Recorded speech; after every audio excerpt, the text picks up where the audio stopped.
Buralar mənim üçün doğma yerdir və çox şadam ki, Xankəndi salamat qalıb. Çünki Xankəndində inanmırdılar ki, onlar Xankəndindən çıxarlar. Ona görə Xankəndinə toxunmadılar. Və bir də ki, Xanın kəndidir. Bəli. Mən hələ bir 30 il qabaq yazmışdım ki, əsl Xankəndinin sahibi bizi və yazmışdım ki, Xankəndinə qayıtmaq vaxtıdır. Və sonra Ağalar Bayram da burada bir şeir oxudu. O da Cənab Prezident onu eşitdi. Deyirəm ki,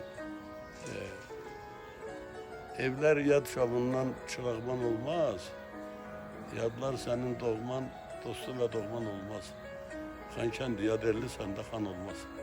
Xankəndi xanlığın var. Xankəndinin xanlığın mübarək olsun.